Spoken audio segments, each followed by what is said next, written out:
I'm Kelly Foss, and I am president of the Brown County Conservative Republican Women's Club.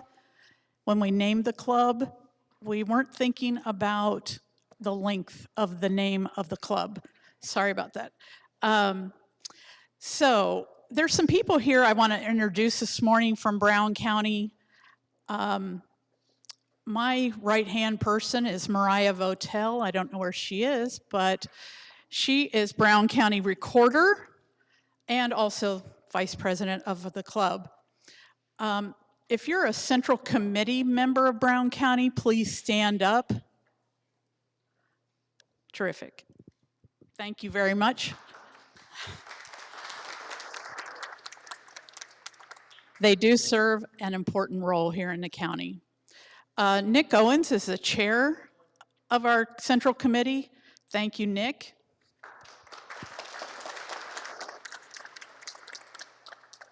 Tony Applegate is one of our commissioners. I don't know where Tony went. There he is in the back.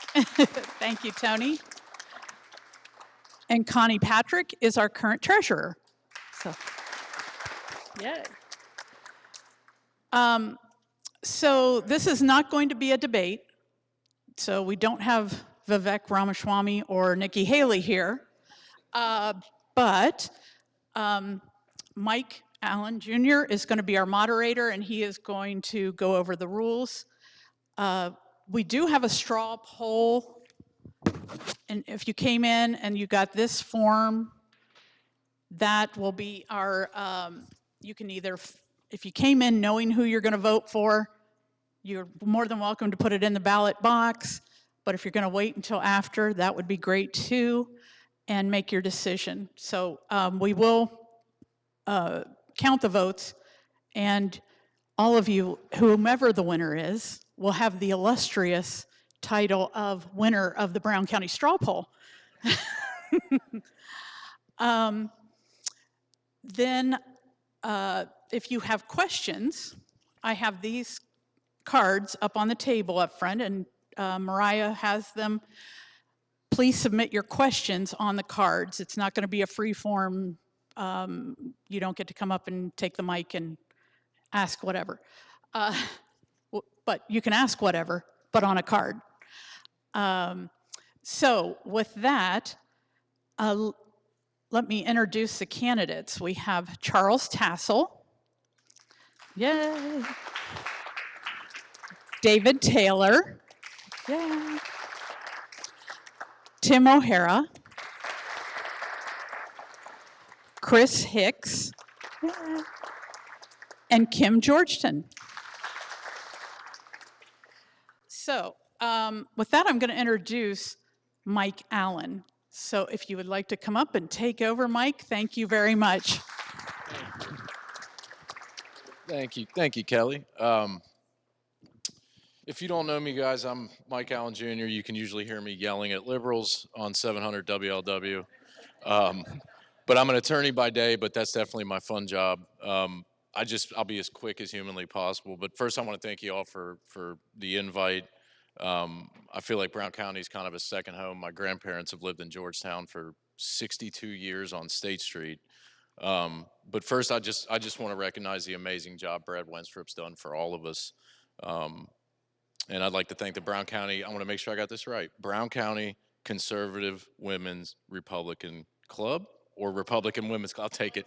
But in every election, the women vote is unbelievably important, but I really think this one is, women are going to decide 2024. It's just that simple. And I think it's fitting that we do this here because, you know, the simple existence of women is under attack. If Democrats got their way, I could declare myself a woman right here, right now, which I would never dream of doing because y'all have it so much harder than I do. But if I do, I hope I get an invite into your club. But anyway, if you accept bearded women. But the way we're going to do this is we'll do a quick 2-minute introduction of all the candidates. And then I got about 6 or 7 questions ranging from foreign domestic policy, women or trans women in sports, stuff like that. So we'll do a 2-minute introduction. We'll get 2 minutes for each response, and then we'll do a 2-minute close. Nick Owens is in the front. He's going to have a little sign that tells you how long you got, 30 seconds to the end, and we'll go from there. So I guess we'll start, from the left. Is that how you want to do it, Nick? Start from the left? Start with number one, and then 1, 2, 3, 4, 5, and then when we close, Kim will start, and We'll work our way back. Okay, so without further ado, y'all go ahead and introduce yourselves.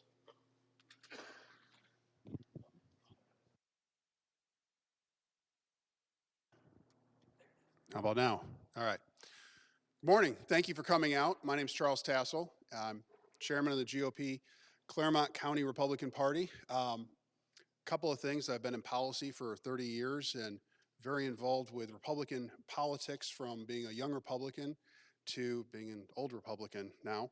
At least that's how it goes. But I do want to say thank you to my wife and daughter who are here today in the back. My wife of 31 plus years, 3 kids, keep us quite busy. So it's one of those things where you're like, okay, let's dig into what's important for family. And I think what we need to look at is our country is torn. Our values are separated. We have gone down a road where we used to be able to work across an aisle and understand each other. And now we are talking past each other so much. And I would suggest part of this is we've been sending people like to Washington, to Columbus, saying, we want you to fight for us. And I get some of that, but the problem is now what we're getting is we're so much fighting, we're not actually working. I'd really like to go to Washington to be a workhorse for you, not a show horse. That gold standard of differences really shows up in that the values that we have when we talk about life, liberty, and the pursuit of happiness. We've battled on life recently, and we've lost in the state of Ohio. We've had some huge setbacks. It doesn't mean it's over. We're going to continue moving forward. We got to move this ball forward down the field and keep back at it. Already? So let me say this. Liberties, we trade those away way too fast, way too quickly. And a lot of times it's because of simple things. People want clicks and tweets, and they want to do their pursuit of happiness for themselves rather than what's best for the country. I want to work for the country. I want to work for you. I want to work for the 2nd District. I appreciate the opportunity to do that. Thank you.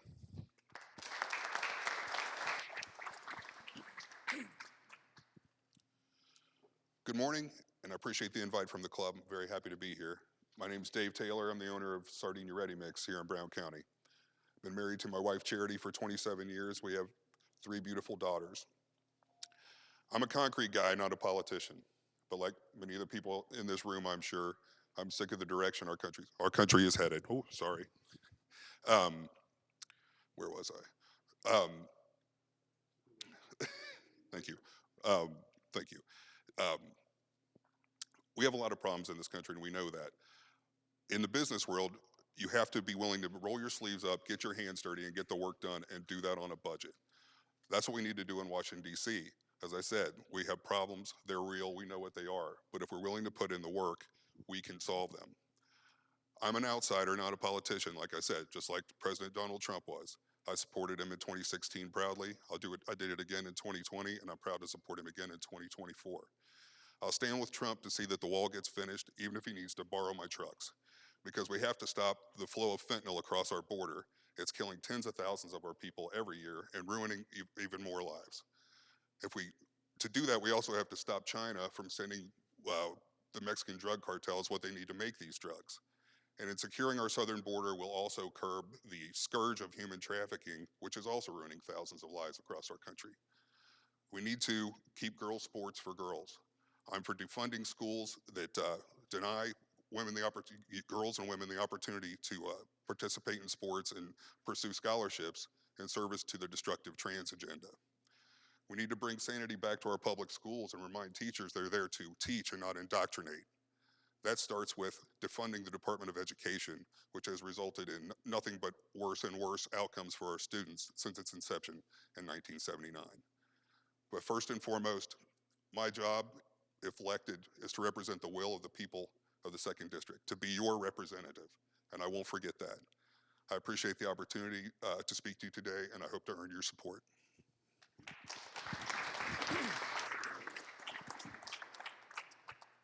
Good morning. Thank you so much for your time.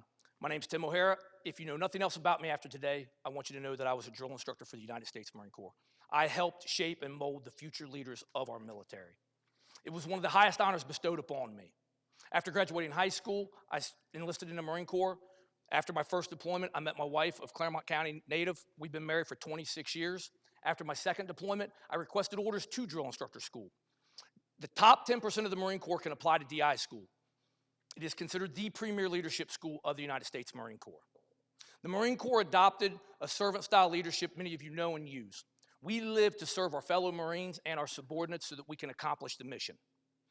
A drill instructor strips away the negative aspects of a group, and we rebuild them with honor, courage, commitment, dedication, patriotism, and love of this country. Right now, our country is in peril. We have a wide open border, our perimeters are open. We have the Communist Party of China buying up our farmland. We have drugs, inflation, and crime on the rise. Right now, Washington needs leadership. It needs a drill instructor. I'm asking you to send me there. We need to take the career politician mentality and transform it and bring back honor, courage, and commitment. The people in Washington need to know that they work for you, the American taxpayer, and that's what I'll do. That's my vow. I've taken 2 of them in my life, one to my wife and one to protect and defend the Constitution of the United States against all enemies, foreign and domestic. I'll leave you with a couple thoughts. The Marine Corps motto, Semper Fidelis, always faithful to God, country, and family. And my own personal motto, never forget where you came from, focus on where you're going, and remember the ones that helped you along the way. I thank you for your time.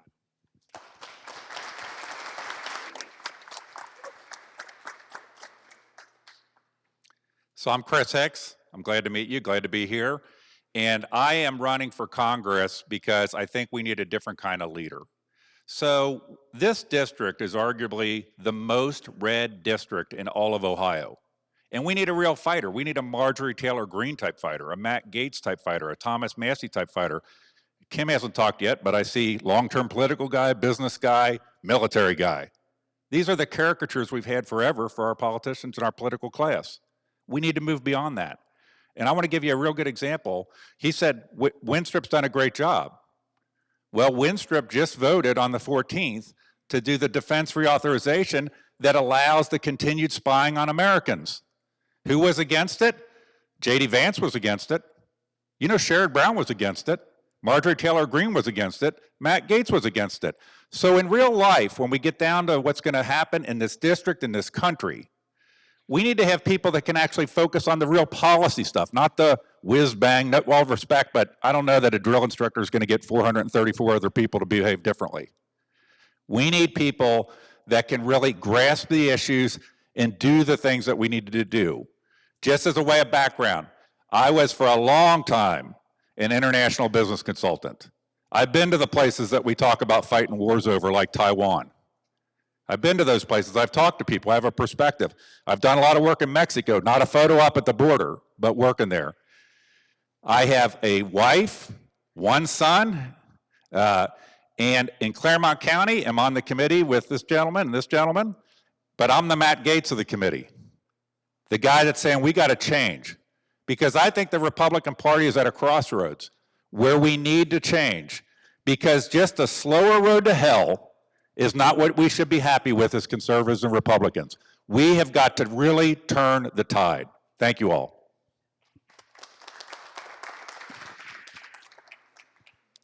Ladies and gentlemen, I'm honored to stand before you today as a candidate for Congress, and I'm humbled to share with you why I am the right person for this. Last week, I made the trip to see President Trump at Mar-a-Lago. When he talked about his plan for our country, he also emphasized the damage the Democrats and the career politicians have done to our country. It made me more passionate and angrier than ever before. Over the past 3 years, I have dedicated myself to fighting for our constitutional rights, from writing affidavits to speaking out against our health department policies, as well as businesses that infringed on our rights, and the higher education system, which has been totally lost to the left. I have seen firsthand the importance of preserving the foundations that make our nation great. I am a passionate defender of our God-given freedoms. I myself have proven how to overcome the tyranny that seeps into our businesses, education, and if Democrats have their way, into our homes and into our private lives. Our Constitution is not a relic of the past. It is a living, breathing document that needs to be defended with vigilance. Our rights are worth the fight that I started 3 years ago as a concerned citizen, and I intend to take those to Congress. Ohio has some rock-solid conservative congressmen, but do you know what Ohio doesn't have? A Republican congresswoman. I would argue that for the longevity of our party, we need more women like myself and Marjorie Taylor Greene and the Matt Gaetz type people to make sure that we can fix the problems that we're faced with on a daily basis. Mothers have been fighting to protect the unborn, fix our kids' schools curriculum, and protect parents' rights, and it's time we send another to Congress. As an outsider, an America First candidate, and a businesswoman, I bring a fresh perspective to the table. I am not beholden to political insiders or special interests. I have not been bought by a lobbyist like some others. My focus is solely on we the people. I have the courage to tackle the tough issues that will mobilize voters and ignite important conversations. Thank you.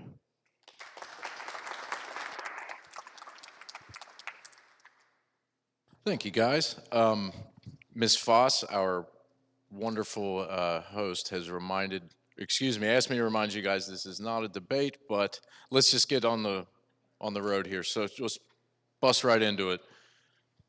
It's not really debatable. America is in deep economic decline. The deficit's increasing by the second. Inflation is not getting any better despite the gaslighting from the White House, and growth is at an all-time low. I guess we'll start with Mr. Tassel. Where do you stand on these issues, and how do you propose Congress address them? Thank you. So $1.7 trillion in just the deficit this year alone, you don't get out of that in a heartbeat. It's going to take time. It's going to take work. One of the things we've got to do is make sure we start cutting things and being willing to cut things. We've got to actually address, and some simple things here, entitlements. We've got to look at where those are being spent, how they're being spent. An example of what I like to look at is budgets and borders, bluntly put, are the main cause of most of our problems. HUD, for example, was about $57 billion in 2019. Just recently, it's over 117 billion. Think about that. Most of that growth is actually funding housing for illegal immigrants. Not even for our own residents. It's illegal immigrants is who's being funded. Those are the kind of cuts. We can cut these kind of programs. Department of Education, housing, send them back to the states. There's a little thing called the 10th Amendment. We should actually be following that. That would be a good step, not to mention the 4th, the 2nd, the 1st. The rest of them would all be important as well. But the 10th Amendment is a key piece that we need to focus on, giving the states back the power and taking it away from DC. Thank you.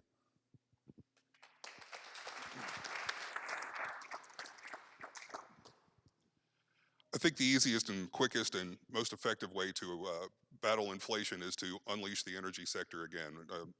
Reinstate the policies that we had under Donald Trump, where we were the net exporter of energy and gas prices were cheap and people could get to their jobs. The people of the second district are affected by inflation probably more so than a lot of these other very pressing problems, because our average commute to work is just longer, and your average commute to the grocery store is just longer, where those prices are high too. But if we get our energy sector booming again, when we get the energy prices down, that alone will take us a long way towards reducing inflation and making our lives more affordable. Also, as Mr. Tassel mentioned, it's overregulated. We have regulations of all kinds that hold back our ability to produce products here, make it easier for places like China that don't follow any rules. They're building 300 new coal plants, and John Kerry's telling us we have to close ours.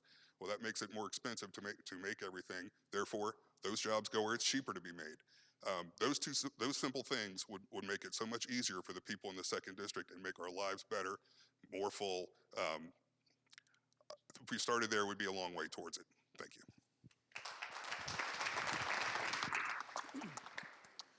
So there's three ways to cut inflation. One is monetary policy, why we increase the interest rates. Two is we actually raise taxes. Or three, we cut spending. And the federal government has to stop spending. We spend over $3.5 billion we send to federal aid to Somalia, South Sudan, Afghanistan, Pakistan, and Yemen. And I'm pretty sure all them countries hate us and harbor terrorists, but we send them $3.5 billion a year of your tax-paying money.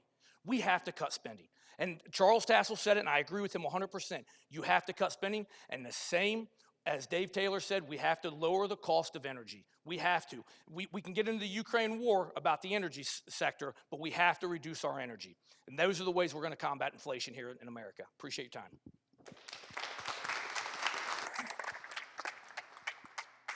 So I happen to have some stats on this. Our top 4 spending categories in our budget are Medicare, Medicaid, Social Security, defense, and interest.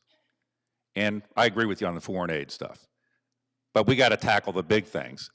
I don't think it's going to happen incremental. I don't know any people that have been on drugs that got off drugs in an incremental approach.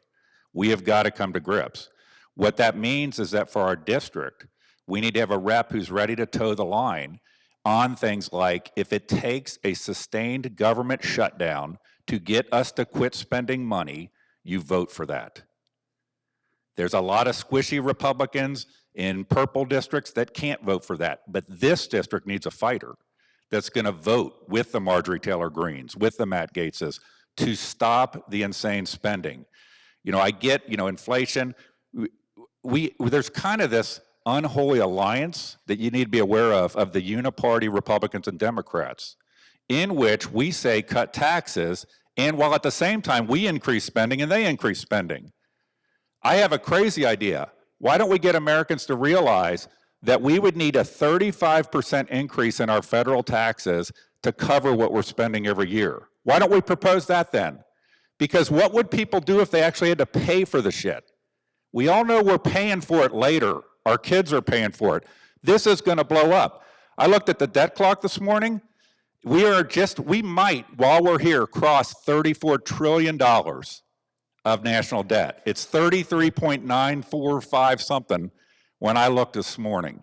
It's not going to be incremental approaches. It's not, we should cut the foreign aid. We got to be willing to fight hard on it. And this district needs somebody who's going to vote with the people that are going to stop the insane spending, even if it means some very difficult things that are very unpopular at times. Thank you. I would summarize this by saying cut, cut, cut, drill, drill, drill, and riff, riff, riff. What do I mean by cut? Cut spending in all areas. I'm a corporate businesswoman, so we have to look at our profitability with whatever it is we're doing. Are we getting the proper return on investment? I think not. America is suffering. All of our people are. Drill, drill, drill. Let's get back to our ownership as top in the nation, top in the globe in terms of our oil production. Let's get that going again. Let's get our gas prices down. Let's get rid of this crazy idea of converting everything to electric. We know that's not the right idea. As far as riff, riff, riff, what do I mean about that? So currently we have a massive amount of overhead in our administrative offices. One of the very first things that I would like to do is get rid of the Federal Department of Education. We need to stop the bleeding because our children are suffering, and the next generation is going to be even worse than the one that we're seeing today. So that would be probably the first department I would look at. And then of course we have to look at every single department. By riffing, what I mean is every year in a corporate environment, we actually let go of people. And then we also do a lot of sort of moving around of heads. So somebody asked me earlier, would you support term limits? And yes, I do. But you know what? We need to term limit all the people that are supporting the elected folks as well. They have been in there for many, many more years than actually the folks who are elected. So we need to riff and we need to reorganize that situation. So that's pretty much it. Cut, cut, cut, drill, drill, drill, and riff, riff, riff. Thank you, guys. So why don't we'll start with Mr. Taylor on this one, and then we'll just work our way down on who gets the first answer. So it's, again, not a question. Joe Biden's been an unmitigated disaster on foreign policy. The war in Ukraine is still raging without any end in sight. Israel's just been attacked by Hamas. U.S. bases and ships are being attacked what seems like hourly by Iranian proxies. And China is slowly lurching towards making a move on Taiwan. Where do you stand on these key foreign policy issues, and what should Congress do to address them? We'll start with Mr. Taylor. Thank you. Is this on? Okay. First of all, the first issue was Ukraine. We've done more than enough for the Ukrainian people already, and the idea of sending more money there while our southern border is wide open is ridiculous. The concept of ever sending our troops there to fight in this regional conflict that doesn't affect us is unacceptable. We've already spent more than double what the people who should be worried about that war have spent, the European Union, on that war. Israel, I stand with Israel 100% in their right to eliminate the Hamas terrorist scourge. We've sent Israel more funding, more aid than any other country on the globe since World War II. What they don't need from us probably is money or military wherewithal. They have that. What they need from us is honesty about the dishonest optics that come from the UN and the Arab nation about the atrocities that are allegedly committed by Israel, when really they're the victims of horrible terrorist activities, some of which you may have seen on video. Joe Biden, obviously weak. When I hear people complain about how weak Joe Biden is, I almost feel terrible that they blame Joe Biden. It's like blaming the hood ornament for a car wreck. The guy has no idea what's going on anyway. But the people behind him are obviously putting on the teleprompter things that are terrible for the United States. We need to continue to support Israel. They're a hugely valuable ally, a hugely important country, but and their people are under threat constantly. But what they don't need from us is more money or young servicemen. What they need is honesty about what's happening so they can finish the job. Thank you. Go right down the list. Ukraine. First and foremost, a lot of people don't know this, that Russia literally makes $500 to $750 million a day off of oil and gas right now. And the war is costing them about $500 million a day. So they're net profiting millions of dollars by that war being going on. We served Europe, I believe, in the Arlington Cemetery, if you look at those white crosses. We have done our duty for Europe. Europe needs to pick up the pace, and they need to help Ukraine. I wholeheartedly support Ukraine from a stance of we have to defeat Russia, but there's other ways of doing it. The oil, we can drive our costs down. We can drive the price of oil down. Russia will lose money. And if they lose money, they'll have to be forced to stop, because that's why they're driving the war right now. Secondly, Israel. I wholeheartedly support Israel. Israel is one of our last allies in the Middle East. However, with that being said, the administration is sidelining Israel. Stop Monday morning quarterbacking, Biden, and let Israel do their job, and they will be successful. That's the first thing we got to do. As far as China is concerned, my mother-in-law is actually from Taiwan. And right now, Sun Tzu says, no nation gains from an endless war. The supreme art of war is to subdue the enemy with no conflict. No warrior, and I was an infantry Marine, wants to go to war. I know combat Marines are in here right now. And nobody, if you see the carnage of war, it's disgusting. And nobody wants to see war less than a warrior. And what we need to do right now with China is we need to bring back the tariffs and put a burden back on them to import their products. And that will take that'll put the burden on their economy to stop playing around with Taiwan. That's what we need to do. Thank you.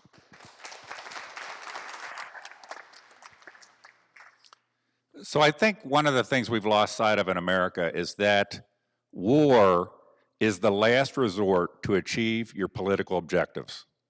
Think about that. We've become a country where war is almost the first thing we do to achieve our political objectives. I'm not supportive of China, but how does China achieve its political objectives? Dominate the world in manufacturing, become the supplier. What happens? They enslave the world, and their middle class gets stronger. We do endless wars where the kids in our middle class die in foreign countries, come home maimed mentally and physically. I was listening to Tucker Carlson yesterday saying that one of the deepest things he regrets was supporting the Iraq War in 2003. And he wants to apologize deeply to the nation. I think anybody that was involved, we need to realize, I supported that war. We need to realize that we've lost sight and there's different ways to achieve our political objectives. And I'm sorry, Russia is going to keep fighting till the last man in Ukraine because their country has been invaded twice through that route, by Hitler and by Napoleon. And we told them that in return for Germany getting reunified, we would never expand NATO into countries that bordered them. We're the ones. I've been everywhere in the world, and I mean everywhere. And what makes me so sad is that from the perspective of the world, and I'm going to say something controversial here, they're not wrong. We've become the bully. We're the ones always throwing our weight around. Where is China intervening militarily somewhere? Where is Russia, other than its contiguous borders, intervening militarily? In our foreign policy, we need a major shift away from military action. And by the way, that was the third largest budget item in our budget.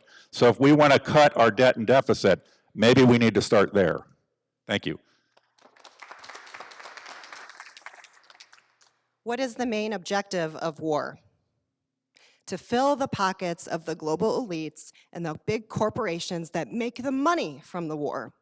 Okay, if you go back and look at my Twitter profile from 2 years ago, I was saying, stop this money from Ukraine. Billions and billions of dollars, what have we seen? Has there been any accountability? Do we actually know what was purchasing those billions of dollars? Do we know what we bought? What are we getting out of this? We think we're stopping a war between Ukraine and Russia, but isn't Ukraine the most corrupt country in the world? Let's think about that. I would absolutely not spend a single dime on funding any more of the Ukraine war. As far as Israel, I'm 100% in support of our partners in Israel. They have been through more persecution than any other group or people in the entire world since the beginning of time. They have been the most persecuted people. The other person who's the most persecuted person in the US right now is Donald Trump. Again, lots of things that people have not done that they're being persecuted for. We need to stand our ground in Israel and make sure that we are friends with them and protect them. But also we need to limit the amount of money that is going in there. There are many other ways we can help with Israel. As far as China and India, let's talk about India a little bit too. I mean, my company was purchased by an Indian corporation a couple of years ago. And I've seen some things change within that experience. They asked me to sign a form where I was going to have to report on the health of all of the people on my team in a business environment. And then I was supposed to report that information up to the global HR person in India. I said, no, I'm not doing that. And they said, guess what? We're going to be charged back if you don't do that. And I said, charged back from who? And I didn't get a formal answer, but guess what? When I looked at the form, I saw the UN leaves on the form. And so was this going back to the World Economic Forum? Was it going back to the UN? I can't be 100% sure, but I know that these global corporations are taking money from global entities, and we don't know about it.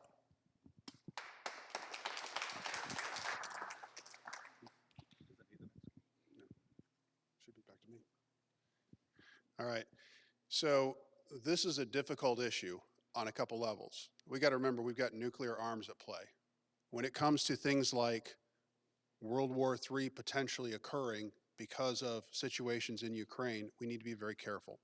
We do not need an Afghanistan debacle where people, oh, we're going to pull out. And, okay. We do need to look very seriously, what's the American interest? This is a European interest for sure. And we need to make sure NATO is stepping up and doing its job, not us being in there and doing a proxy war. So that's a careful one we need to watch. I personally love what President Reagan said, and it was followed by President Trump. It's peace through strength. That means you keep your strength, you build your strength, but you're also very careful where you exercise it. And being careful about our comments, especially as a congressman or a senator, we want to be careful what we're saying. When it comes to our ally Israel, they are one of our few democratic republics in that whole region. We need to back them.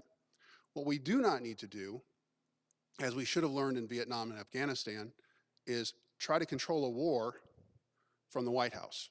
That does not work. We need to make sure that we are backing our ally and maybe having a conversation with them saying, look, we've been through Pearl Harbor, we've been through 9/11, we know what trauma looks like. We want to talk to you from an ambassador perspective, quietly behind the scenes, what does it actually look like for success? You need to have that conversation and start that conversation. That's part of how we can back Israel. When it comes to Taiwan, we need to be very careful. You've got a Chinese government that is losing demographics. Thank you, one-child policy, right? They are losing and aging faster than any other country in this world. What will they do to hold power? We need to be very careful what happens there. Now, there's a lot of back and forth about how many ships they have. A lot of their ships are very small versus ours, and we can actually stop them. And they know that with our Pan-Asian alliance that we can build with that from Japan down to Israel, or Japan down to Australia. I gotta give this to you.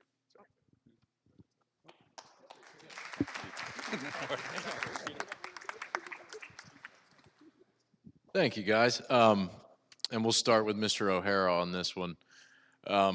In light of these horrible foreign policy disasters, our southern border is completely open. It's becoming a full-blown humanitarian crisis. The cartels are pumping fentanyl into this country, and more specifically, our district, at a wholesale basis. And recently, members of the terror watch list have been found trying to cross illegally at our southern border. Other than finishing Donald Trump's wall, what do you propose to address the issue? So it's very simple. Right now, if you look at our coastal lines, who protects us? The Coast Guard and the U.S. Navy. They protect us. So why can we not do that in our land masses? Why can we not have the military? We deploy the military. Right now, a lot of people don't know that we have an Ohio National Guard unit down there right now protecting us at the border. And we have to use, we spend a boatload of money, right, on our national defense. Well, let's use it. Let's stop sending money overseas and trying to get into other wars with other nations and protect ourselves. If a plane, depressurized, what do they say? Put your mask on first and then help somebody else. We have to be able to help ourselves first before we can help anybody else. And we have to not only build the wall, we have to use our military to protect us. That's what they're there for, to defend the United States of America. Thank you.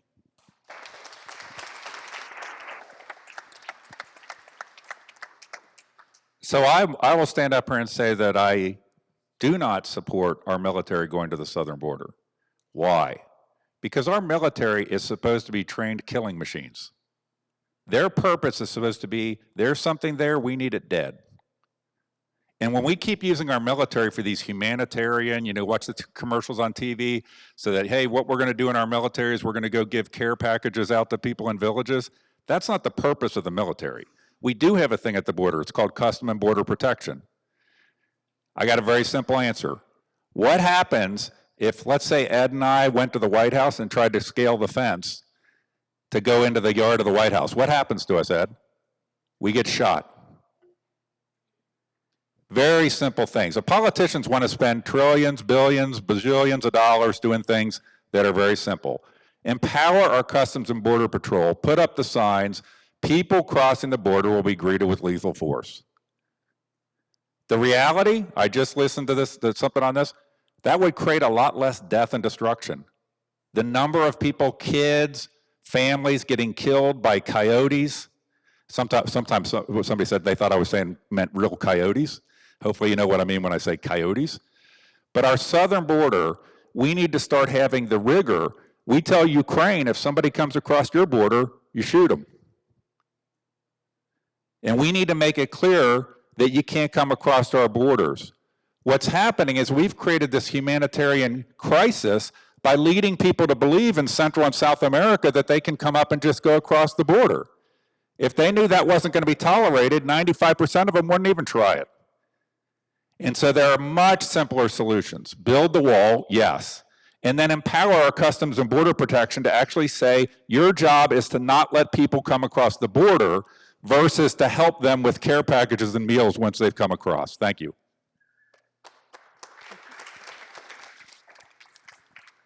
Well, I agree with both Chris and Tim here. I think there's a multi-pronged approach that we can take to protect our border. First, building the wall is very important, but we also need to make sure we use the resources that we have as a country to enable ourselves to protect ourselves. What about the hundreds of thousands of people who are already here? How are we going to root them out and find out if these people are actually legitimately wanting to be here in the country or if they came here on purpose to terrorize us? Who knows how many cells have been created since they came over. So we not only need to stop them as they're coming, but we need to take a look at who's already here and get them out of here if they don't belong here. Our country is at stake, and there's nothing more important than doing that right now. Thank you.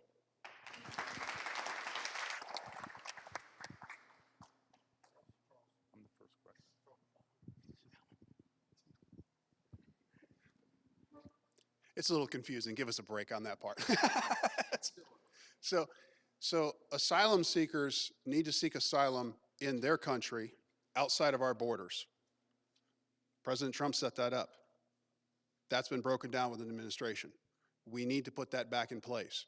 We need to make sure the federal government isn't undermining, bluntly put, some of our border states. With the flights coming in, every state is a border state now. Mike, one of the things you mentioned was the fentanyl coming in. And David said earlier, we've got Chinese pharmaceutical companies providing pharmacy-grade fentanyl into Mexico, and then it's working its way up through. And by the way, a lot of those people coming up through are not families. A lot of them aren't even kids. Kids coming up through, there's a lot of gangs coming through. And when the people are coming through, they're military-age men. That's a problem. They just found 10 IEDs last night at the border. They stopped them. How many got through? We don't know. That's a problem. We're going to see that in violence somewhere around our country. On the fentanyl side of that, this goes back to that politics and war issue. This is where politics can actually work. You have ambassadors, you have steps, you have sanctions, you move on them. You act on things like that to stop pharmacy-grade fentanyl coming in and killing people in our country.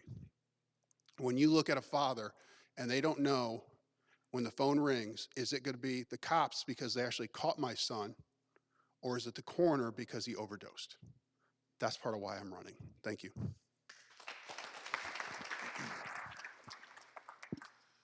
Obviously, the border is a huge priority because of many of the things we talked about here. It's its own problem, and it spawns a million other problems.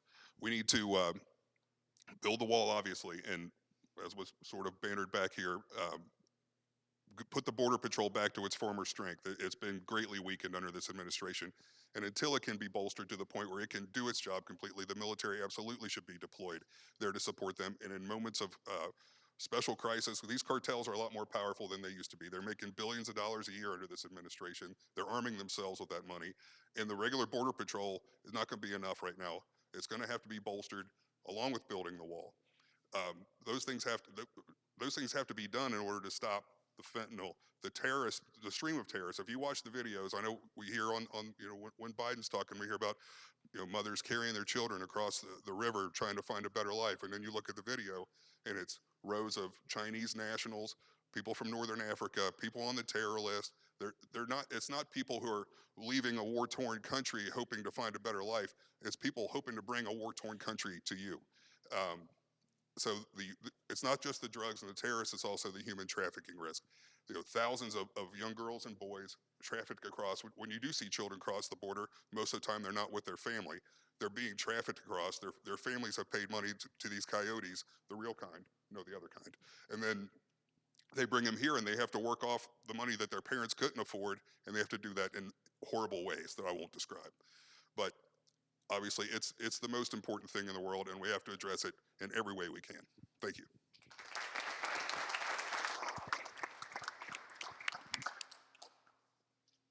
Okay, moving along. This one's for you, Chris. We'll start with you and then work our way down. So we saw issue one.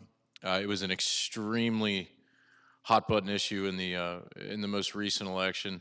Where do you stand on abortion? Should this be left to the states, or should there be a federal ban passed? So I'm 100% pro-life in all cases, without exceptions. And what happened in Ohio is very unfortunate. And it's a product of, I think, sometimes our conservative mentality of we're going to use the legislature. We did this with gay marriage. We're going to do these things. We'll get it in the Constitution. And then we get upended because we're not doing anything to win over the hearts and minds of young people. And that's, as Republicans, something very important. I was just on the phone with a charity that I support called Voices for the Voiceless in Arizona that does unbelievable work around the pro-life issue with young people. One of their things is called 20% Day. And that's in high schools for people to think about that 20% of your classmates aren't here because they died before they had a chance. And who would those people be? Maybe your boyfriend, maybe your girlfriend, a bandmate, an athlete, a scholar. So we need to get back and take issue one, and not both issue ones, as a great wake-up call to us that beyond legalistic approaches, we as conservatives need to figure out how to have the right message to engage young people, to engage women, and to engage women with unplanned pregnancies to make sure they understand their modern open adoption options and custody arrangement options so that they know they have a chance. and they know that there is a loving conservative movement, and that our pro-life stance is because of love, and that we believe that every child deserves to live. And I know deep in their heart, I'm a man, but I'm thinking deep in a heart, every woman knows that every child deserves a chance to live. And we need to figure out how to engage people, engage women, engage young people differently. Thank you. Both issue ones were a huge disappointment. We first tried to see if that we could increase the amount of votes needed in order to pass a constitutional amendment in the state of Ohio. Every club, every party has usually at least a 66% or higher in terms of being able to pass something within their party. But we in the state of Ohio allow that to happen with 50% plus one vote. That's like mob rule. Like if everybody thinks back to when Jesus was crucified, basically the mob was yelling, "Crucify him." They won. This is what happened to both issue ones in our state. I am 100% pro-life. Life begins at the point of fertilization. There is an amazing amount of little spark of light and energy that happens at that moment in time, and it's a beautiful thing. And life should be protected at all ages and all stages. But I agree, we've not done a very good job as a party. We've actually turned away a lot of voters, I think because of a lot of the shenanigans that have happened in the different parties, throughout, just in my experience in particular within the Hamilton County Republican Party, felt a lot of challenges during that particular time in my life. So I think we need to be more open. We need to be more inviting. We need to engage more voters, mobilize more voters, get them involved, get them coming to our meetings, wanting to take part. Open our arms, open our minds, open our hearts to involving other people in our party. And that's how we're going to win. It is winning the hearts and minds. And in order to win the hearts and minds, we have to be open to allowing more people to get involved.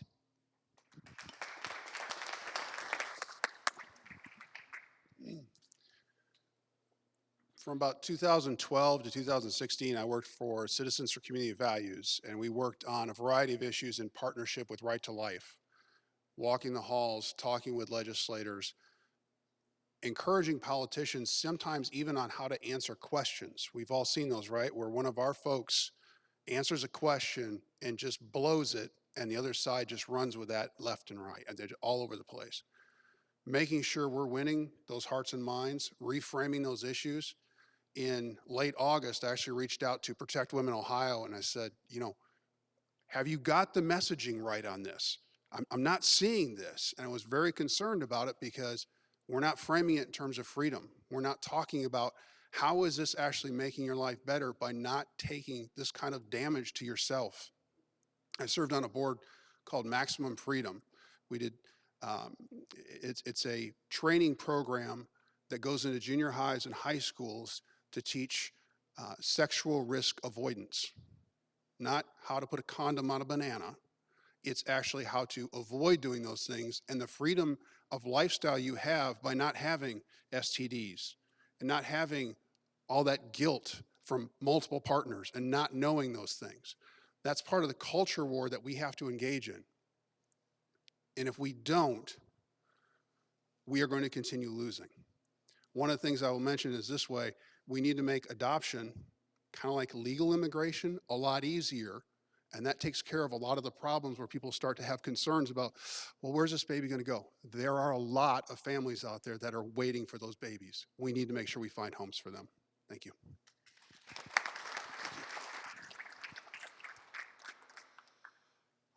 I'm a father of 3 wonderful daughters. I'm definitely pro-life conservative. My family's always been active in the Catholic Church, and one of my daughters actually started the Right to Life Club at her high school and went to the March for Life regularly.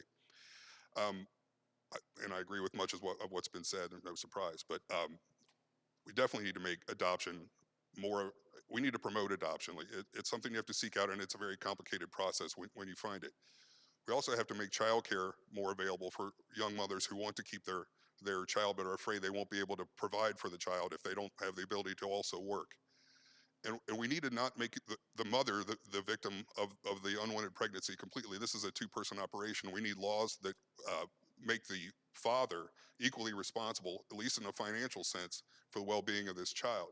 I- the negativity around unwanted pregnancies also stems from our turning away from family as a value. People see children as an encumbrance or something that keeps them from living a full life. You see these people on social media talking about living the childless life. I'm going on vacation. I got money to do this, hanging out with my boyfriend or whatever. But they don't really understand what they're going to miss out on in the long run. And if we don't get that message back out there, we're going to continue to not, our birth rate's going to continue to fall further below replacement. And that's bad. That's bad for our future. There's no question about that. So I appreciate the time. Thank you. Myself, by faith, I'm pro-life. There's always exceptions, though. Rape, molestation, the health of the mother. I'm not a woman, and I can't make that decision for a woman. However, it is a states' rights issue. The Supreme Court has spoken, and at this point in time, what we need to do at the federal level is we need to decrease the cost to raise a family. We have to put in place where it is cheaper, and we've already heard it up here, it is cheaper to raise a family, whether it's increasing the tax credit, whether it's reducing inflation, or whether we make adoption easier. It's a states' rights issue at this point in time. Thank you.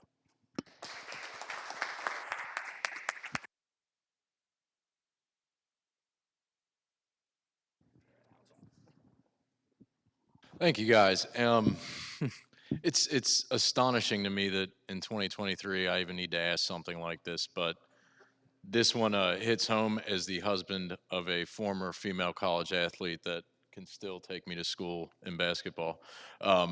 It's becoming obvious that the left, the new Democrat Party, is in full-blown attack mode on women in America, from being able to just simply declare yourself a woman, as well as integrating biological males into female sports, as well as saying it's totally okay to go into whatever bathroom you feel like on that day. Where do you stand on these issues, and what can Congress do to stop it and protect young women across America? Okay, obviously, being a woman, I appreciate very much so the question, and yeah, and I'm very, very happy that I'm a female, and I hope the other females in this room also feel the same way. I think we love our gender as it is. I'm 100% against boys and girls sports. They need to play in their own sports, or if need be, if this does continue to evolve over the course of the next several years, then they get their own kind of sport, but not in women's sports. Women's sports need to be protected. There was a reason that was put in place, and we need to maintain that. Over time. You know, I have a very good friend whose child was transed against her will, and this is happening, you know, and there are surgeries that are happening right now at Children's Hospital in Cincinnati. In fact, they just built a multi-million-dollar surgery ward to trans kids at Children's Hospital. So this is a problem, you know, that, by the way, that was funded by the CEO who owns the company Pure Romance, who, that company, if you don't know, makes sex toys. So it's really interesting that, you know, someone who is making a product that is sexual in nature funded this this gender trans surgery at Children's Hospital. I'm very thankful that the Save Women's Sports Act is getting support finally from the House and hopefully from the Senate too. Hopefully Governor DeWine will sign that into action. But I have heard that he is also receiving a lot of calls from places like Cincinnati Children's Hospital to try and stop him from signing that. This is where the corporate interests need to stop, and we need to make sure we're doing what's right for our families and our children. Thank you.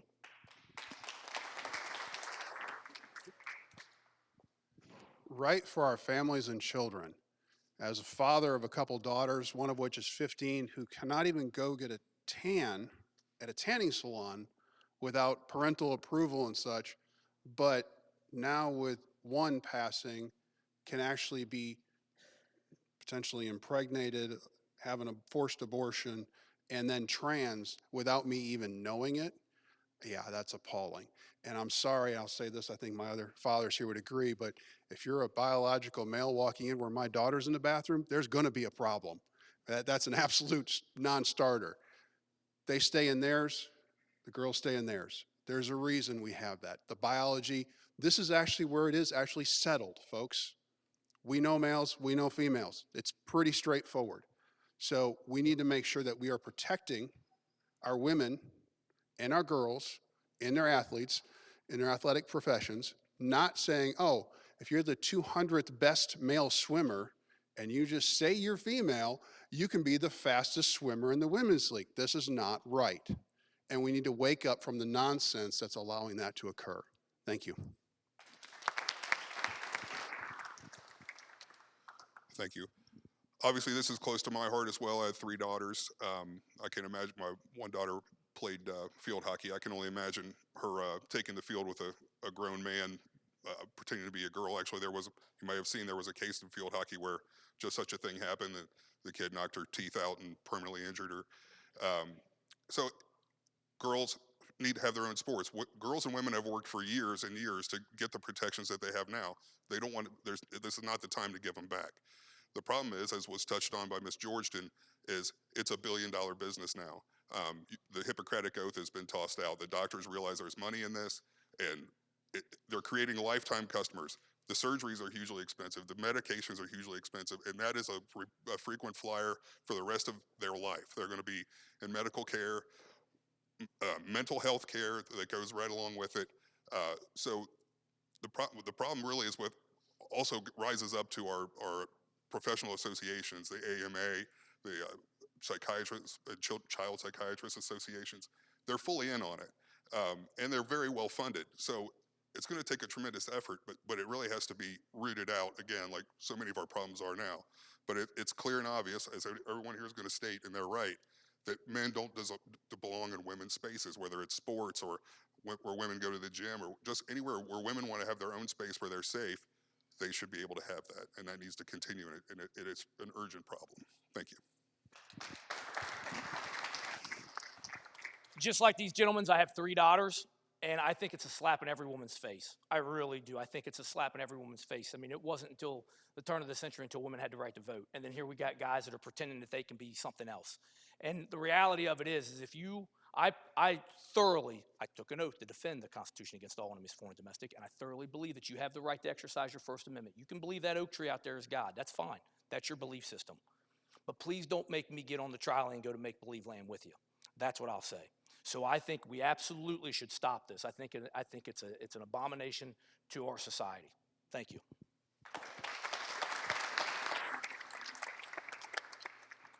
So I think I pretty much agree with the universal disdain on this topic. So I want to pull it back a little bit because there's something bigger going on, and that is a system that tries to get us to deny objective reality before our faces. And that is, that's a woman. No, that's a man. What? No, that's a man. That's a woman. Same thing with like COVID. Objective reality. Is COVID a real thing? Yes. If probably people in this room lost loved ones, yes.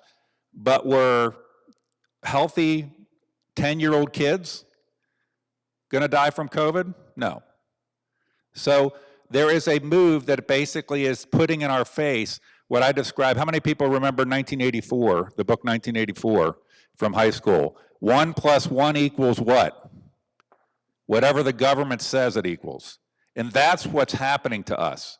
So we need to pull it back, and we need to come at the psychological and other issues of it, but also help our citizens to understand that there's something bigger going on that is to wear down our ability to resist, wear down our ability to have common sense, wear down our ability to accept reality that we see right before our faces, like that is a boy, not a girl.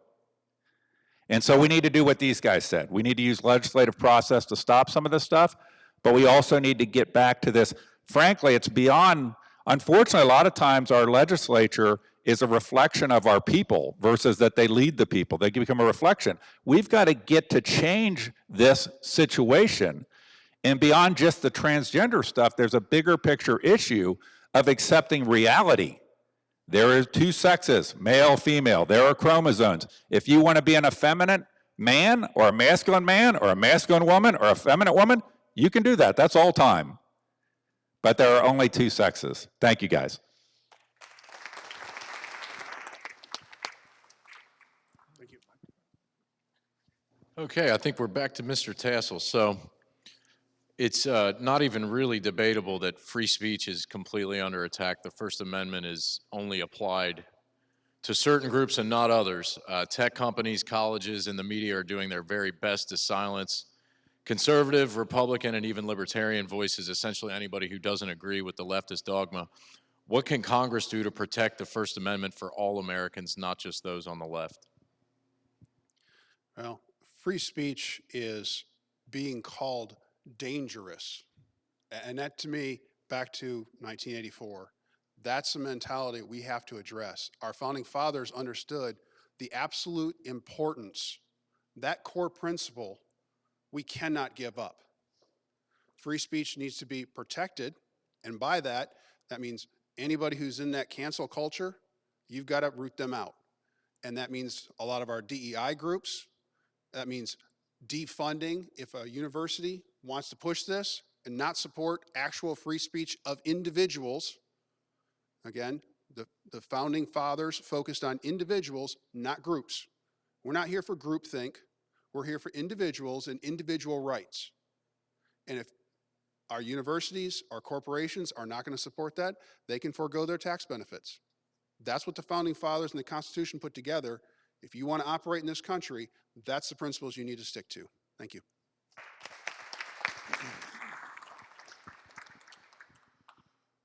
The First Amendment is under profound attack.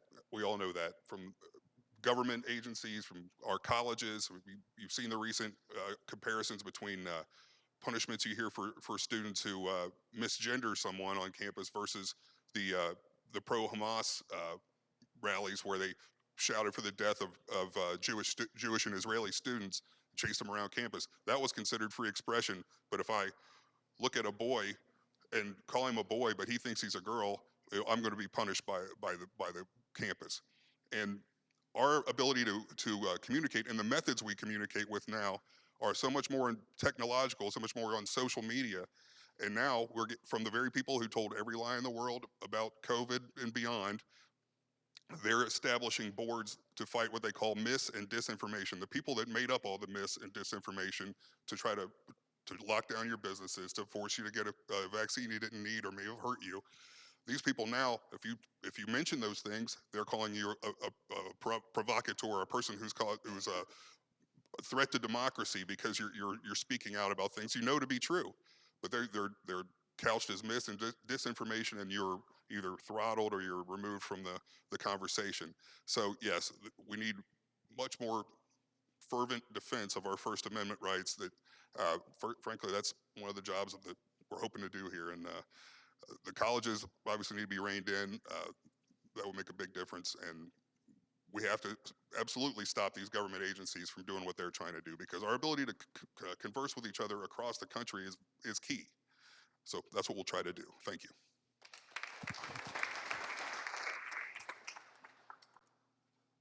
It's our First Amendment. I mean, for all that is good and holy in this country, it is our First Amendment. The government, if you're a university and you're being funded by the government, defund them. That's what the first thing you do. You take away the funds. If they're going to attack our First Amendment right, then we defund those agencies. Straight up. It is our First Amendment. It is the bedrock of our entire nation. And what we're doing today is an excellent example of how we're exercising it. To come together, and this is what the Republican Party needs to do. This is what our country needs to do, is come together and start exercising our freedom of speech and choice. And we need to put the 10% that's the squeaky wheel, that is the problem, and we need to put them to bed. So we start defunding these agencies that are not going to protect our freedom of speech, and we come together as a unit, as a team, and we move this country forward the way it should be. I appreciate you. Thank you.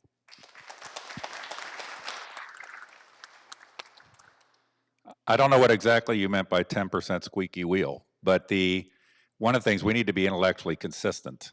Freedom of speech means first and foremost that I accept speech I hate, and that I support your right to have speech I hate.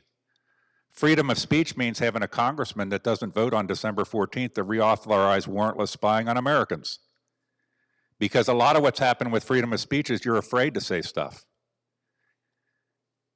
Freedom of speech actually really means something to me. I've been involved in litigation with government entities over freedom of speech issues, where the government is the one suppressing freedom of speech. Those on the Claremont County Central Committee know that there's not a meeting that doesn't go by, Mr. Chairman, where my freedom of speech is under attack in those meetings. We have to be intellectually consistent. And the funny thing is, if there's some dumb kid, obviously if somebody recommends violence or try to instigate violence, you can't do that. That's actually against the law. But if there's some dumb kid that wants to yell Hamas is great, I'm like, you have a right to do that. But I have the right to say Donald Trump is great on Harvard's campus. I get a right, if you have the right to do that, I can have my Trump flag waving event on your campus as well. We need to be intellectually consistent because we have a lot of bravado about how important the First Amendment is.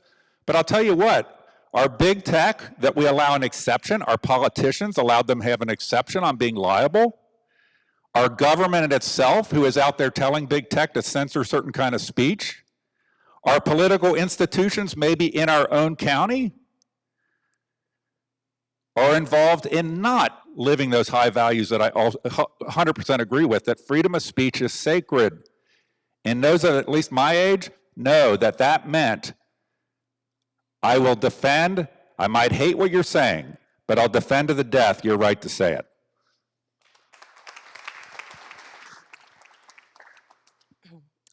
If people don't understand that we are being subjected to a color revolution right now, then I think we all need to go back and get a little bit more of an education. Because what's happening with, and how does this impact the First Amendment? So basically our First Amendment is under attack. There's this cancel culture that's happening. As chairperson for Moms for Liberty, we actually had some people spying on our meetings. They sent in like a big bouncer to videotape people who are coming and leaving from our meetings, again, to intimidate us, to try to take our speech away. But this color revolution is very something that you probably don't even notice is happening because most of it's happening on social media. So there are influencers, some of them are being paid, some of them are just already been influenced by influencers who were already paid. We need to get a handle on what's happening with the social media influencers and why they are taking our children and our next generation, and obviously the institutions like our education system that are already compromised inside of that. But basically our free speech is being attacked in many ways. And I think we need to, as Congress, get a handle on what's happening with social media, in particular TikTok. I mean, obviously that's a Chinese platform.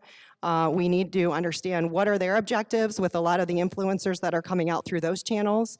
But it's happening on Twitter and Reddit and even the Nextdoor app. I mean, you see what is happening with people who are shutting other people down. And we can no longer stand for that. We have to speak out, and we have to get our courage to be able to say the things that we need to say and that we want to say. Thank you.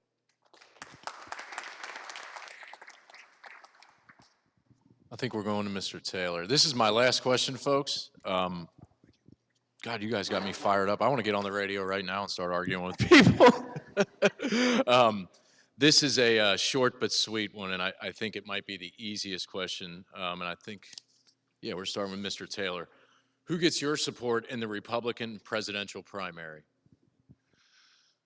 I was proud to support President Trump in 2016 and 2020, and I'm looking forward to doing it again. The days before, just before COVID, were some of the best days that I've seen in our country, not just for me personally, although things were good. Business was good, employment was down, business startups for minorities and women were at their highest levels ever. There was really, I know they like to say things were really divided, but there was a lot less actual division then. People were generally very happy, and you see, I've seen lots of videos of interviews with minorities that you'd expect to vote Democrat and probably did most of their lives, and they're saying, hey, Donald Trump's my man because things got done, we were happy, and I love to see him get back in there. I know they're doing everything they can to stop it, but I'd love to see him back in there. Thank you. Trump's my guy, 2024 Trump.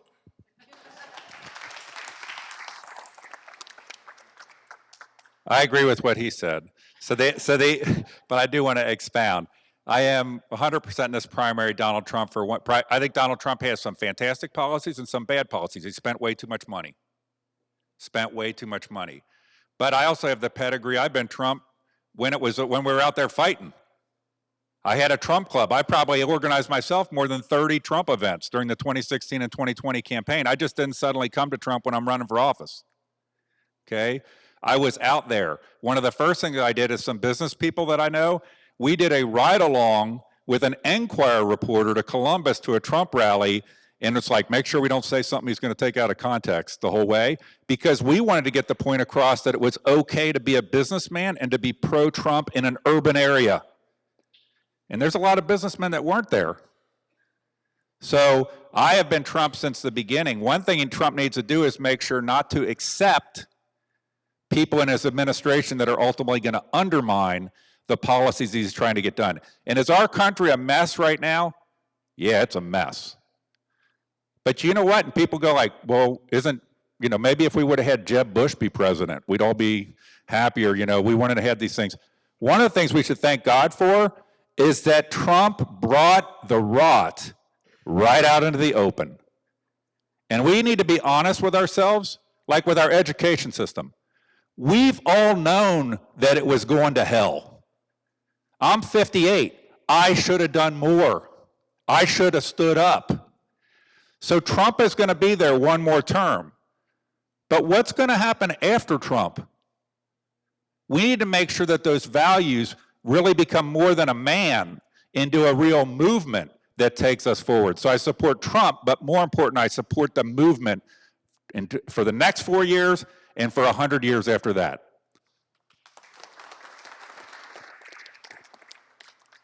Thank you. I agree with what both these gentlemen said. Trump is spectacular.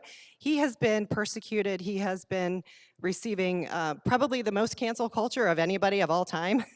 So, but he gets right back up again and continues. So I was at Mar-a-Lago last week, and he was coming back from the persecution of the Supreme Court, and they're after him. They're doing everything they can to attack him. He was tired. He had like dark circles under his eyes. But you know what? He got up there, and he just had the entire crowd laughing and just like his typical self. So he's just an inspiration. He was one of the reasons that inspired me to get involved in politics as well. So I'm happy to be here and support him. And again, like Chris said, it's the movement. It's not just the man. Thank you.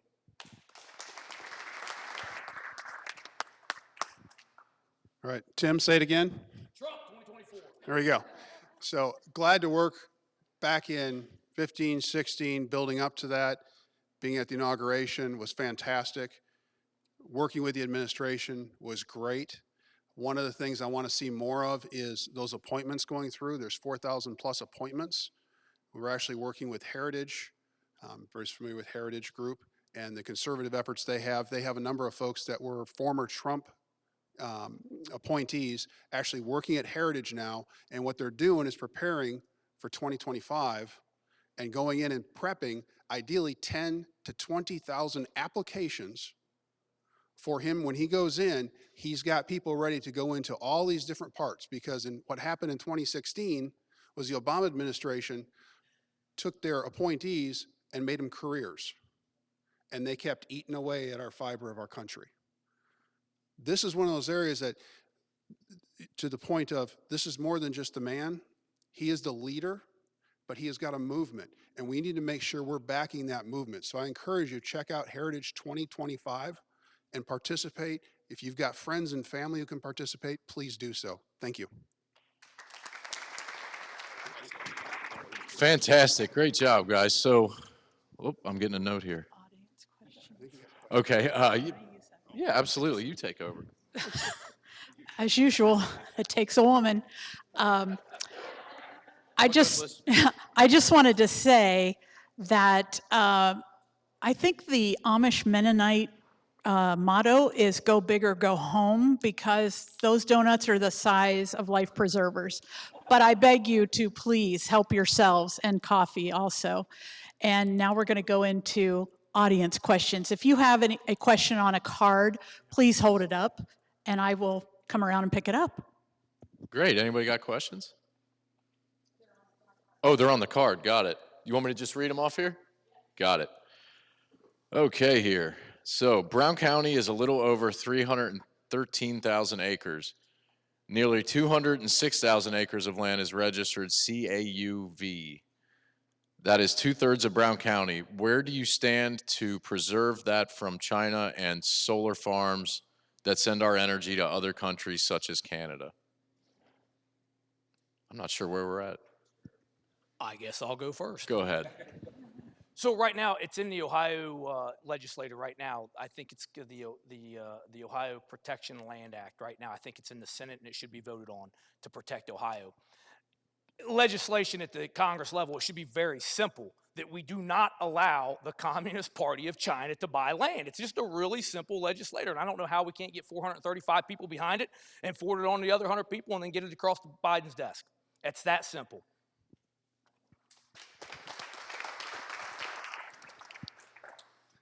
So obviously we don't want enemy states to have land in strategic areas and do this and that, but it's not quite as simple as like China's evil, this and that. You know, just like us, they have people that have money and they want to buy assets. You might want to buy, if you had the money, go buy a place in Italy or something like this. And one of the things we need to do in the United States is we need to make sure that we are seen as being fair and equitable and an exemplar of being fair and equitable, because when we treat other countries fair and equitable, we'll be treated more fair and equitable. Right now, we have a culture, you might not know this, maybe a little off point to the question, but where we're seen as the people that you don't want to put your assets in if you're a foreign country, and that should scare the hell out of us. Why? Because we do things like just, we're going to sanction everybody in Russia. Well, maybe there's people in Russia that are dissidents. Should they get sanctioned? So we need to protect things. So when you look at our farmland, there is a balance, and I know it's a very sensitive issue, and there needs to be legislation to clean things up, but also people need to be able to do things with their private property. There needs to be a balance for the community. It needs to be all thought through. Frankly, I think a lot of the solar stuff now is just dumb, and it's not going to stand the test of time, and that's an element of that, I think, emotion around it. But we need to make sure we have the right policy around foreign ownership more broadly and land uses more broadly for the benefit of our people. We already have, you know, people talking about fentanyl. We have a hollowed out middle class where people are becoming more dependent on government, even in counties like Brown County. And people have to turn to things like the best I can do with my life is have a solar farm on my farm property. We need to work on the economy, and we need to make sure to have balanced policies for the use of our land across the country that respects the rights of the property owner as well as respects the rights of the overall community.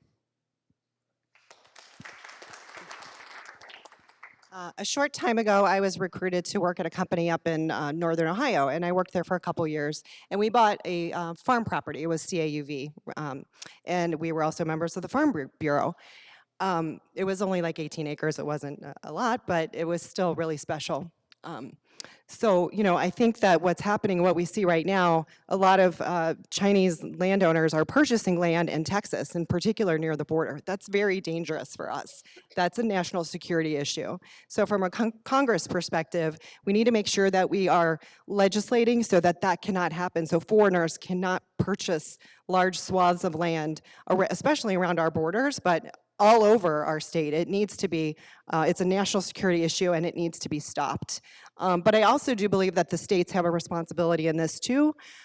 States can be sovereign. So states can set up particular rules to protect their farms, and they should be doing that. And I actually don't see our state doing that for Ohio and for Ohioans. So I would urge everybody to get more involved too at the state level and make sure that we are protecting Ohio for what we are so we can maintain the values that are important to us. Thank you. This is one of those areas where we need to be careful. We might want to come up and say, we've got all the answers. We need to be careful on that. There is a 10th Amendment, and the state should be handling this. Dr. Terry Johnson's bill, which addresses this issue, needs to be moved forward in the House and the Senate. That should be something that protects, at the state level, farms.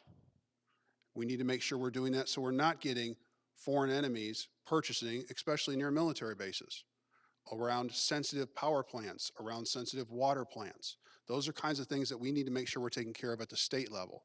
Where the feds can help is also let you know that, by the way, this company that you think might be in Morocco is actually a Chinese-owned CCP company. That's where the feds can help, and we can partner on that state and federal level. But I think we need to be careful on how we're doing that and not trying to step in and federalize all land. Thank you.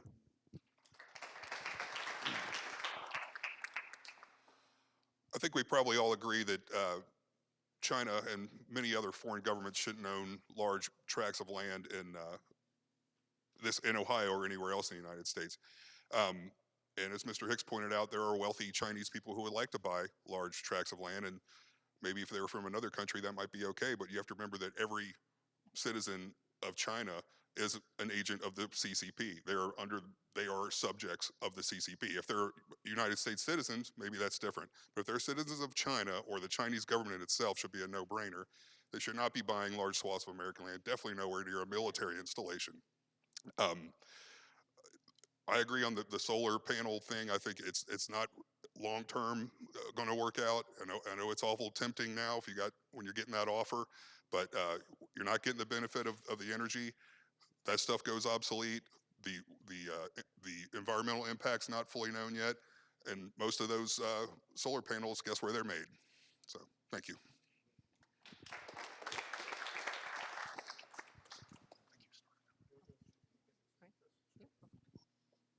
We get everybody? Got them. You guys are putting me to shame. These are great questions. Would you, as congressperson, vote out George Santos without any conviction on anything and a close margin of Republicans in the House?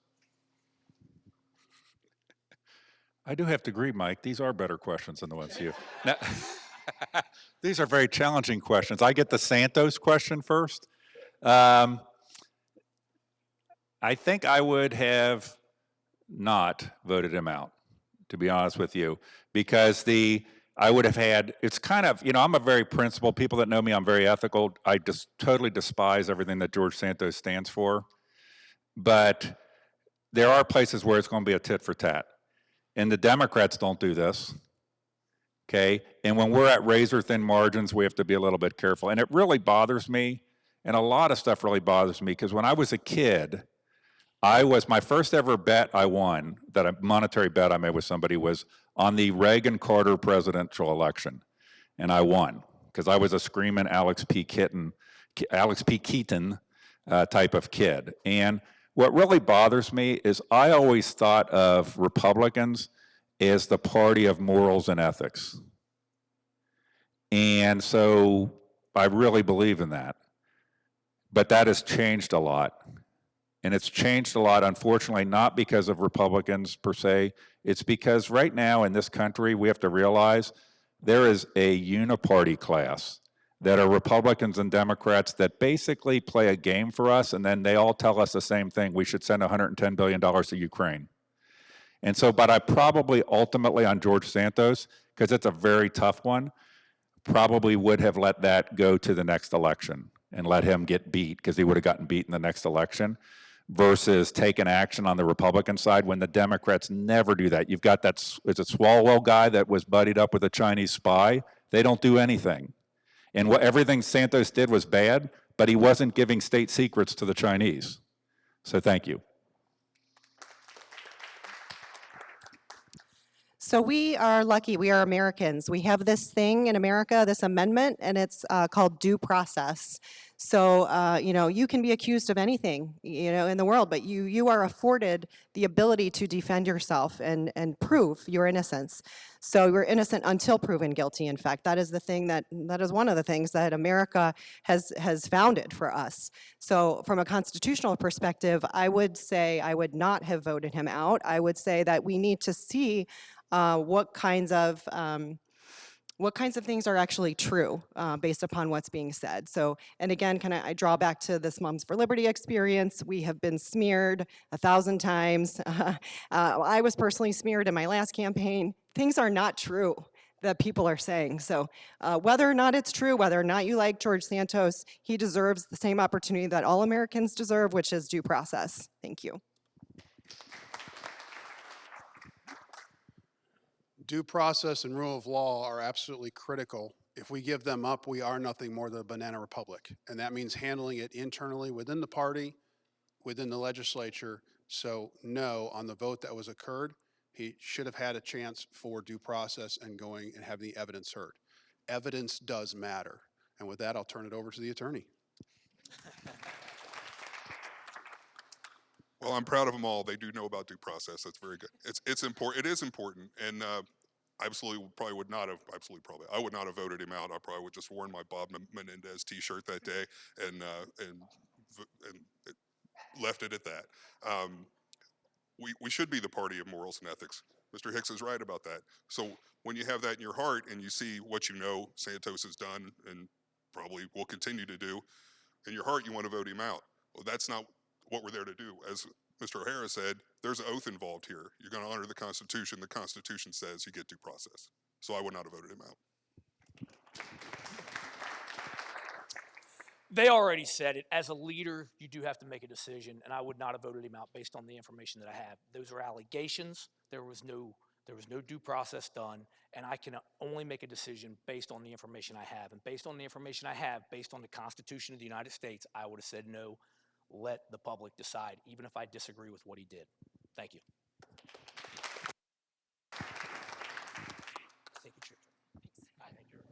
Okay, guys, just been told that's probably it. So I can tell you all, cases are won and lost in closing arguments. In 2 minutes, and we'll start with Ms. Georgeton, work our way down. In 2 minutes, let us know why we should support you. I'm just. Time for one more. Okay, so let's try and close the case in 2 minutes, and we'll start with Ms. Georgeton. Okay, great. So abortion, school choice, border control, governmental overreach, these are not just talking points for me. These are the issues that define my values and will define our country going forward. I'm not afraid to address these matters with the truth and transparency that we finally deserve. And when it comes to the ever-growing global landscape, my husband was a small business owner for over 30 years. And we felt those effects personally when the shutdowns occurred.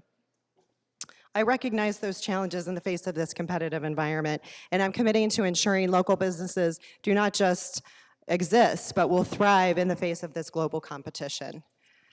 In conclusion, I bring a proven track record of defending our constitutional and our God-given freedoms. I'm not just a candidate, I am a catalyst for change. I am the one who will take these radical left ideologies out to the shed and put them down. Our kids will no longer be victims of the radical left teachers. The government is not going to lock us in our homes again.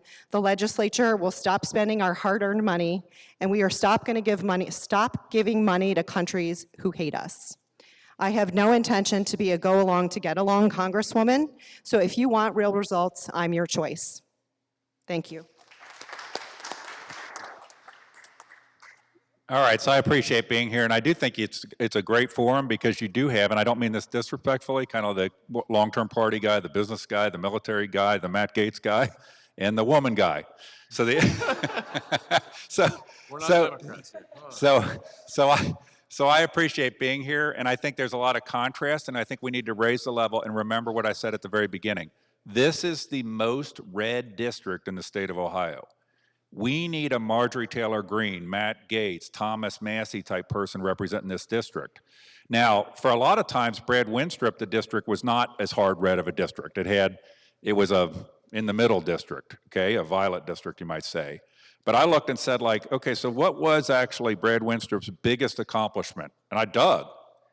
What I find from sources, it's the VA Prescription Accessibility Act from 2017. In this next 4 years, we need a rep that's going to have much more accomplishments in terms of things that are really going to matter. We might have gone over $34 trillion in debt while we were here having this forum. We can't kick it down the road. We can't sugarcoat it. We can't let it just play out. We need people that are going to be there, and the next time the Marjorie Taylor Greenes of the world rally, we're just going to let it shut down because we got to quit doing this to our future and our kids. We need that kind of rep. We need the kind of rep that is going to stand on real principles like we're not going to spy on our own citizens, and bring that to the people and stand before the microphone and be out there fighting. And so I hope you will consider me as a possible candidate to do that. And I thank you all for coming here. And I thank I thank the women's whatever club of Republicans for setting this up. Thank you.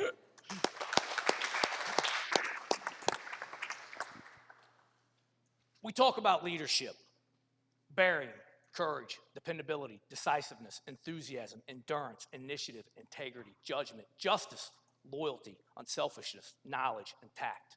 Those are the 14 leadership traits. Those are the hallmarks of many, many, many leaders over the course of time. Loyalty is the number one I look for. In my organizations, and I've developed quite a few businesses and had thousands of employees pass through my halls. But loyalty is the number one I look for. If you're loyal to the Constitution and the Declaration of Independence, you will be loyal to the nation and the District of Ohio, District 2. And you will serve truly this district and the tax-paying citizens of this nation. I appreciate you.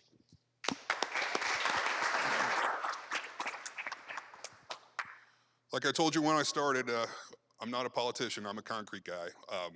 Happen to find myself in the very blessed position to be able to help in a time when we're gonna need help.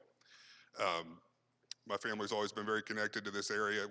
We've worked hard here to see Claremont County, Brown County, these areas grow, and I'm proud of what's happened here.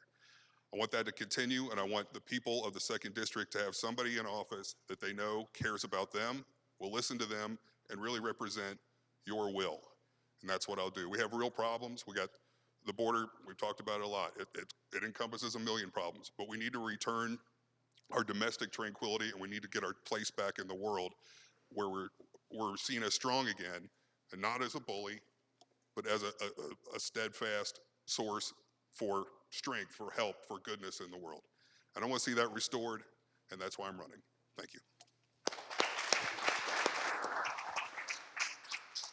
Thank you for coming out today and exercising your civic duties, responsibilities. Thank you, Kelly, for doing this.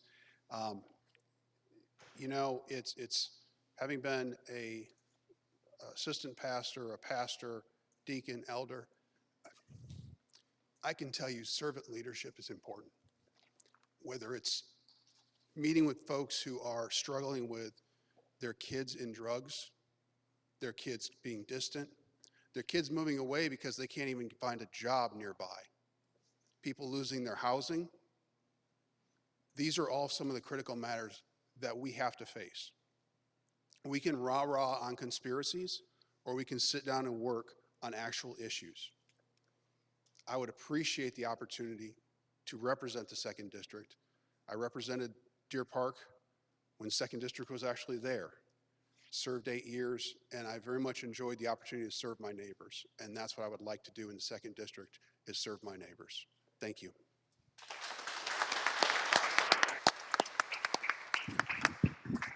All right, well, I guess that's it, folks. Thank you all. Thanks to the candidates. I think Claremont County Central Committee votes is a Monday night, and Brown County is going to be January 11th. I'll leave this in closing. 2024 is, without question, the most important election, I think, of my lifetime. Get out and vote. Vote early, because we're getting our butts kicked on the mail-in and early vote, because we cannot do 4 more years of this nonsense. Anyway, thank you all. Take care.